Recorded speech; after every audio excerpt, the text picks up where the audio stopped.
كلنا بنستنى اليوم انه نبقى فيه احسن، بس في الحقيقة ان التغيير بيبدأ خطوة صغيرة. عشان كده جبتلك تحدي لمدة 7 ايام مجاني تماما، وهيحسن علاقتك بنفسك.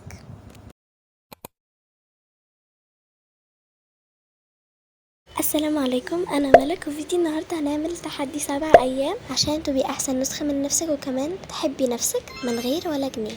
فقبل ما تنسوش انكم تعملوا لايك وسبسكرايب وتفعلوا زر الجرس عشان يوصلكم كل جديد، ان الحاجات البسيطة دي هتشجعني ان انا انشر لكم اكتر.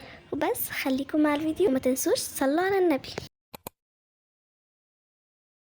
لما اوضتك تبقى مرتبة دماغك كمان هتحس براحة، فلازم ترتبيها عشان تعرفي تهتمي بنفسك وتعملي بقية الحاجات.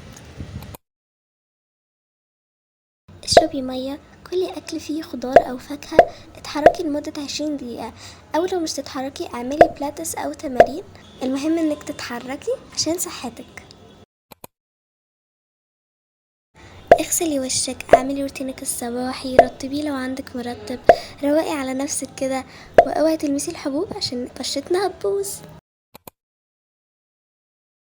سرحي، اعملي تسريحتك المفضلة، اغسليه لو محتاج غسيل، روقي عليه كده عشان يروق عليكي.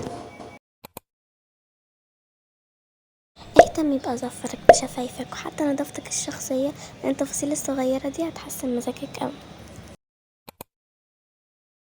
اقفلي السوشيال ميديا اللي بتقارني نفسك بالبنات اللي فيها، واقري كتاب يفيدك احسن، او رتبي اهدافك.